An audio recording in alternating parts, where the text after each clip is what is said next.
여러분들 안녕하세요. 반갑습니다. 성실한TV 하면서 회계사입니다. 정말 오랜만에 부동산 대책이 나온 것 같습니다. 지난 정부 때는 정말 수십 차례 이상 부동산 정책이 나왔는데 이번 정부에서는 몇 번 정도의 부동산 정책이 나올지 지켜보면서요. 이번 나온 대책 중에서 임대주택을 공급하는 임대인들이 아시면 좋을 만한 내용이 있어서 정리해서 설명드리도록 하겠습니다. 궁금하신 분들은 끝까지 봐주시고 구독과 좋아요, 알람 설정까지 무료인 거 아시죠? 이번 정책을 한번 쭉 보니까요.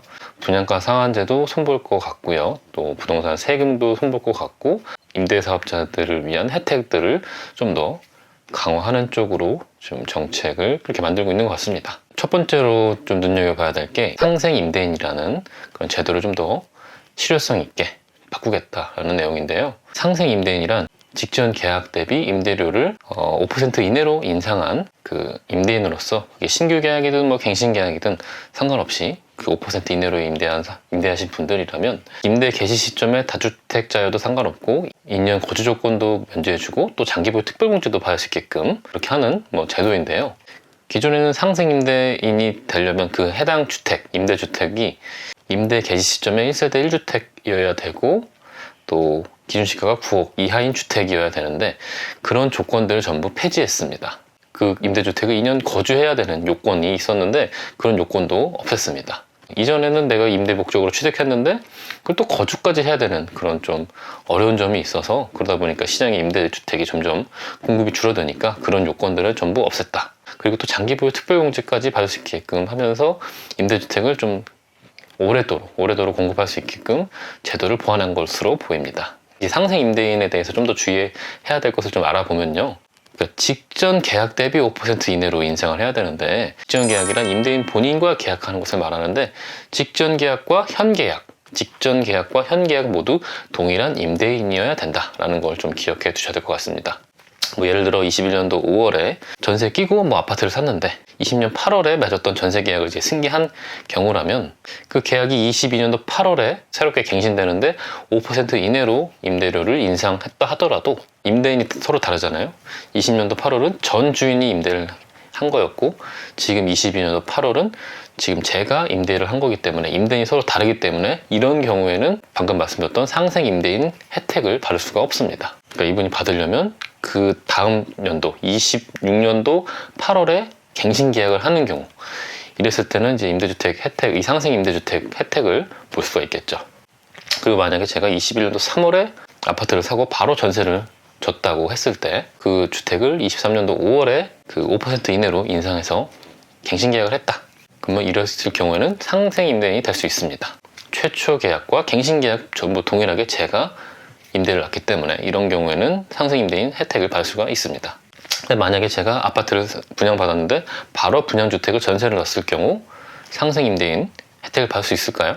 이런 경우에는 직전 계약이 없기 때문에 바로 상생임대인이 될 수 없고요. 최소 1년 6개월 이상 지나야 상생임대인이 될 수가 있습니다. 그리고 만약 제가 A, B, C 3개 주택이 있다.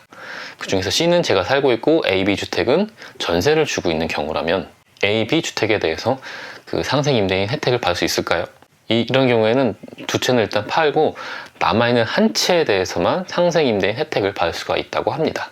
그리고 그 다음으로는 건설임대주택 사업을 하시는 분들을 위한 눈여겨봐야 될 혜택들이 있어가지고 그거에 대해서 좀 설명드리도록 하겠습니다. 법인으로 주택을 양도하면 법인세뿐만 아니라 20%에 대해서 일종의 양도소득세를 추가로 냈었어야 됐는데요. 예외적으로 기준시가가 6억 이하이고 10년 동안 임대한 주택에 대해서는 그 법인세 추가 과세를 하지 않았는데 이 법을 개정함으로써 기준시가가 6억이 아니라 기준시가가 9억 이하인 주택까지도 그 법인세 추가로 납부하지 않게 변경한다고 합니다. 참고로 이 주택의 종류에 따라서 기준시가를 계산하는 방법이 조금 다릅니다. 뭐 다중주택이든 다가구주택이든 뭐 다세대주택이든 그 기준시가 산정하는 방식이 약간 다르기 때문에 법을 적용받으려면 좀 전문가와 상담이 좀 필요할 것 같습니다. 이런 내용이 있다는 것만 참고해 두시기 바랍니다. 그 다음으로 이제 그 10년 이상 건설임대주택을 영위하신 분들은 그 장기보유 특별공제 70%까지 받을 수 있었는데요. 이 장기보유 특별공제 혜택을 2년 더 연장한다고 합니다. 그러니까 24년도 12월 31일까지 임대사업자로 등록하시면 장기보유 특별공제 혜택을 받을 수가 있으니까 이 점 참고해서 하시면 될 것 같습니다. 참고로 이 임대사업자 등록은 구청에다 하는 것과 세무서에 등록하는 거 두 개 다 하셔야 된다는 거 잊지 마시고요. 그리고 이제 종합부동산세 합산 배제 대상 주택이 좀 늘어났는데요. 이 개정 사항 때문에 법인으로 사업을 할지 개인으로 해야 될지 좀 더 고민하셔야 될 것 같습니다. 이 법 이전에는 지금 현재로서는 개인 사업으로 하는 게 어떻게 보면 더 유리한 상황이었었는데 지금 이 개정 사항으로 인해서 법인으로 주택 임대 사업을 하는 것도 한번 고려해 봄직한 내용으로 좀 바뀌었습니다. 우선 종합부동산세 합산 배제 기준 금액이 기준 시가 6억 이하 주택이었는데 그것을 이제 9억 이하로 늘려줬습니다. 그리고 건축 허가를 받은 미분양 주택에 대해서도 종부세 부담이 좀 완화가 됐는데요. 이전에는 주택 신축 판매업이라고 해서 정말 이제 분양을 하는 분들, 짓고 바로 분양하면 제일 좋은데 그게 아니라 일시적으로 분양이 안 돼서 그 주택을 일시 임대에 놓는 경우가 대부분이었었는데 그 주택에 누가 1년 이상 거주하고 있으면 이 종합부동산세 과세 대상이 돼서 주택 신축 판매업 하시는 분들이 종부세를 내야 되는 그런 일이 벌어졌었는데 이 기간은 1년 이상이 아니라 이번 개정 내용은 이 30세대 미만 주택을 짓는 분들 중에서 5년 동안은 종합부동산세 합산 배제해주겠다고 개정되었습니다. 이 내용 때문에 주택 신축 판매업을 하시는 분들이 조금 이제 종부세 부담이 좀 완화되지 않을까라는 좀 생각이 듭니다. 이거 말고도 더 다양한 혜택을 지금 주려고 하고 있는 것 같은데요. 구체적인 내용은 7월에 이제 시행령 등을 개정해서 확정될 것 같습니다. 앞으로 있을 7월에 어떻게 확정되는지 또 살펴보고 확정되면 또 알려드리도록 하겠습니다. 더 궁금한 사항 있으시면 댓글 남겨주시고 저는 또 다음 영상에서 뵙도록 하겠습니다.